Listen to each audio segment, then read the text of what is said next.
Total hours के बारे में बात करते हैं यार, तुम्हारे कितने घंटे बन जाते थे यार? सर मेरे 10-12 घंटे हो जाते थे जनरली होमवर्क प्लस रिवीजन वगैरह करने। बाकी ये वेदांतु के जो क्वेश्चंस भी थे वो भी मैंने लगाए थे, जो प्रीवियस ईयर वगैरह थे, सीबीटी मोड टेस्ट वगैरह जो वेदांतु ने प्रोवाइड किए थे। बचपन से मतलब था ही कि सॉफ्टवेयर इंजीनियर बनना है, तो उसी के चलते आईआईटी करने का सोचा।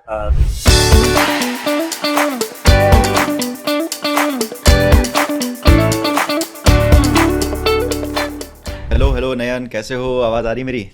जी सर, बिल्कुल बढ़िया हूँ। आप कैसे हो? मैं भी बहुत अच्छा हूँ यार। मेरे पास कुछ सेट ऑफ क्वेश्चंस हैं जो मतलब जनरली एस्पिरेंट्स के मन में होते हैं, ठीक है? तो उनके थ्रू हम जाएंगे, एक एक करके बात करेंगे, अपना व्यू रखने की कोशिश करना, ठीक है? जो तुम बताना चाहते हो मुझे बताना, ठीक है? पहले तो तुम्हारे परसेंटाइल बहुत अच्छा आया, उसके लिए तुमको बहुत बहुत कॉन्ग्रेचुलेशंस है ना? और अभी जो मैं देख पा रहा हूँ फिजिक्स में तुम्हारे 99.99 यानी 99.57 परसेंटाइल आए हुए हैं। तो फिजिक्स में ऐसी कौन सी स्ट्रैटेजीज तुमने फॉलो करी थी? सर फिजिक्स में जनरली जो मेन चीज है वो सिर्फ फॉर्मूला है। अगर आपको फॉर्मूला ध्यान है तो एटलीस्ट जेई मेंस के क्वेश्चन तो आपके गलत नहीं जाएंगे, अगर ठीक ठाक लेवल की आपकी प्रैक्टिस है और फॉर्मूले आपके टिप पर होने चाहिए फिजिक्स में। तो फिजिक्स में तो सिर्फ यही चाहिए होता है, बाकी क्वेश्चन से जेई मेंस के आराम से हो जाते हैं।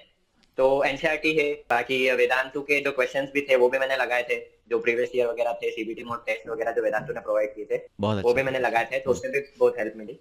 बहुत बढ़िया, बहुत बढ़िया। और केमिस्ट्री के अंदर क्या अप्रोच रही थी? केमिस्ट्री में थोड़ा सा मतलब कुछ कसर रह गई लगता है। जी सर, वो पता नहीं था कि एकदम मतलब एनसीईआरटी बेस्ड ही आ जाएगा। मैंने मतलब सोचा नहीं था कि इतना एनसीईआरटी से आएगा, तो और एनसीईआरटी मेरी जीरो थी, तो वही एनसीईआरटी में थोड़ा मैं लेग कर गया। लेकिन सेकंड अटेम्प्ट में बिल्कुल इस बार एनसीईआरटी पे फोकस रहेगा और केमिस्ट्री में बेस्ट करने का प्रयास रहेगा। डेफिनेटली यार, केमिस्ट्री में अच्छा इंप्रूव करना, और एनसीईआरटी जैसा कि तुम बता रहे हो कि काफ़ी सही चीज़ है और उस पर फोकस करोगे ही तो काफ़ी अच्छा स्कोर आएगा तुम्हारा। अब मैथ्स में क्या सोर्सेज रहे थे? मैथ्स में सर वही कोचिंग के मॉड्यूल चैप्टर्स की सॉल्विंग करी थी उसमें। टोटल आवर्स के बारे में बात करते हैं यार। काफ़ी बच्चे पूछते हैं ना कि सर कितने घंटे पढ़ाई करनी चाहिए, तो तुम्हारे कितने घंटे बन जाते थे यार? सर मेरे 10-12 घंटे हो जाते थे जनरली होमवर्क प्लस रिवीजन वगैरह करने दस के से साथ बारह साथ। घंटे सेल्फ स्टडी टाइम डेली? जी सर, 10 घंटे तो हो ही जाता है। बहुत बढ़िया, बहुत बढ़िया। तो क्या स्कूल रेगुलर स्कूल नहीं था? नहीं सर, डर ही था। अच्छा अच्छा, तभी 10-12 घंटे मिलते थे। अच्छा, बहुत बढ़िया। और प्रिपरेशन कब से स्टार्ट करी थी? 11 से ही सर चालू कर ली थी preparation। 11 से ही चालू कर दी थी। मैंने देखा है जितने भी हाई स्कोरर बच्चे हैं ज़्यादातर प्रिपरेशन 11 से स्टार्ट कर रहे हैं। बहुत बढ़िया बात। अच्छा, बैकलॉग्स वगैरह बनते थे क्या? बैकलॉग्स तो सर हाँ जनरली बनते ही हैं सभी के, तो शायद सम पॉइंट ऑफ टाइम कहीं ना कहीं किसी टॉपिक का बैकलॉग हो जाता था, चाहे क्लास छूट जाए, बीमार हो जाते थे। तो वही है कि ज्यादा लोड नहीं लेना चाहिए बैकलॉग का, लेकिन हाँ ज्यादा बैकलॉग इकट्ठा नहीं होना चाहिए। लेकिन जब मतलब ज्यादा बैकलॉग इकट्ठा हो जाता है तो हम वही दलदल में फंसते जाते हैं। तो जैसे आपका बैकलॉग क्रिएट होता है तो आप ये मेक श्योर करना चाहिए कि थोड़े टाइम बाद आप उसको कवर कर ले। तो ये मेरा रहता था कि अगर एक टॉपिक का बैकलॉग रहा है तो अगले हफ्ते के अंदर अंदर मैं उसको कवर कर लेता था, उसको ज्यादा टाइम के लिए मैं छोड़ता नहीं था। ये बहुत पॉजिटिव चीज़ बोली है यार कि बैकलॉग को ज़्यादा इकट्ठा मत होने दो। बन गया है तो गिल्ट मत लो, सेम वीक में निपटा दो। अच्छा, जैसे आजकल मैंने देखा है कि बच्चे काफ़ी हेल्थ पे थोड़े से कॉन्शियस नहीं रहते हैं, स्ट्रेस ले लेते हैं एग्जाम का। क्या तुम्हें हेल्थ रिलेटेड इशू हुए जब प्रिपरेशन कर रहे थे? स्ट्रेस हुआ वगैरह वगैरह, कैसे इसको मैनेज किया? हेल्थ रिलेटेड इश्यू तो नहीं हुआ, लेकिन हाँ स्ट्रेस जरूर होता है। एग्जाम जैसे जैसे पास आती है और स्ट्रेस बढ़ता है, हाँ। लेकिन वही है कि जितना आप पीवाईक्यू लगाते हो, जितनी आप प्रैक्टिस करते हो, उतना फिर ध्यान हटते जाता है बाकी सोचों से। लेकिन जब आप खाली बैठे रहते हो तो आप में यू नो थॉट्स आते रहते हैं कि क्या होगा क्या नहीं होगा। लेकिन जब आप कंटिन्यू प्रैक्टिस कर रहे हो, रिवाइज कर रहे हो, तो आपका ध्यान उस तरफ जाता ही नहीं है और स्ट्रेस भी कम ही होता है। और हाँ बच्चे जंक फूड बहुत खाते हैं तो उससे ऑफकोर्स हेल्थ रिलेटेड इश्यू होती है। तो कोशिश करें कि जंक फूड ना कंज्यूम करें तो बेहतर होगा, और प्रैक्टिस पे ज्यादा ध्यान दें तो स्ट्रेस भी कम होगा। बहुत बढ़िया, चलो बहुत अच्छी बात, बहुत अच्छी बात। ये सही है कि अगर डाइटिंग, क्योंकि अगर ज़्यादातर देखा जाए बच्चे एक्सरसाइज वगैरह पर तो उतना ध्यान नहीं दे सकते एस्पिरेंट्स, तो फूड इनटेक पे, स्लीप पे, इन सब चीज़ों पे ध्यान दे सकते हैं, है ना? और स्ट्रेस के लिए भी सही चीज़ बताई कि अपने आप को बिजी रखो सही चीज़ों में, तो स्ट्रेस अपने आप मैनेज हो जाता है ना? सही चीज़ है, बहुत बढ़िया।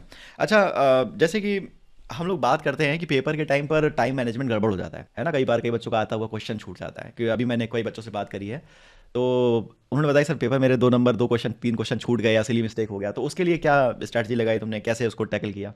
सर जनरली ये उन्हीं बच्चों के साथ होता है जिनकी प्रैक्टिस कम होती हाँ। है। जनरली जो बच्चे मॉक लगाते हैं और जब प्रीवियस ईयर के पेपर्स देते हैं हम्म। तो आपको आपकी कमियां वहां पे पता चलती है, आप कितना लेग कर रहे हो पता चलता है। तो जनरली मैं क्या करता था कि जब मेरे को पता है कि मेरा इतना टाइम लग रहा है तो मैं पहले ही टाइम बाउंडेशन 3 घंटे ना करके 2.5 घंटे में कवर करने की कोशिश करता था, ताकि जब एग्जाम में थोड़ा स्ट्रेस भी रहे तो एक वो टाइम हमें मिले। इसलिए मैं जनरली जो मॉक देता था तो वो 2.5 घंटे में ही करने की कोशिश करता था। कुछ क्वेश्चन छूटते थे, कोई दिक्कत नहीं है, हमारे पास 3 घंटे का टाइम रहता है, लेकिन फिर भी 2.5 घंटे में कोशिश करें पेपर करने की, तो वो जनरली सेम हो जाता है एग्जाम पे और सही हो जाता है। बहुत बढ़िया। बहुत बढ़िया, बहुत पॉजिटिव चीज़ है कि यहाँ 2.5 घंटे में पेपर करो और समय बच जाए तो एक बार थोड़ा सा देख लो, कैलकुलेशन रीचेक कर लो, मे बी, है ना? बहुत सही बात, बहुत सही बात। अच्छा ठीक है, ये तो हमारी मेन सेट क्वेश्चंस हो गया कि बच्चों को गाइडेंस मिलना चाहिए, तो ये मैंने कुछ शुरुआती बातें कर ली। अब अपने बारे में बताओ यार, ये कहाँ से हो, कैसे प्रिपरेशन स्टार्ट करी, जेई की प्रिपरेशन क्यों स्टार्ट करी ऐसा? बचपन से मतलब था ही कि सॉफ्टवेयर इंजीनियर बनना है। तो उसी के चलते आईआईटी करने का सोचा। फिलहाल तो मैं रतलाम एमपी में रहता हूँ। बहुत बढ़िया यार, बहुत बढ़िया। तुम्हारा बहुत सही स्कोर रहा है, और मेरी पूरी उम्मीद है कि 1 परसेंटाइल भी अगर इंप्रूव हो गया एप्पल अटेम्प्ट में, तो पूरी मेहनत सार्थक हो जाएगी, है ना? और डेफिनेटली होगा बिल्कुल यार, सर। जिस जिस हिसाब से तुम्हारा डेडिकेशन दिख रहा है, डेफिनेटली तुम्हारा परसेंटाइल 1 परसेंटाइल ऊपर जाएगा, 99.567 8 कहीं पर भी जा सकते हो। ठीक है, चलो। थैंक ठीक है यू यार, सर। इतना ही समय लूंगा तुम्हारा, मैं मिलूंगा अगली बार कभी, ठीक है? हो सकता है किसी आईआईटी में कभी आऊँ तो मिलूँ तुमसे, ठीक है? चलो। बिल्कुल सर। ठीक है, चलो, ख्याल रखो अपना। Bye bye. ओके।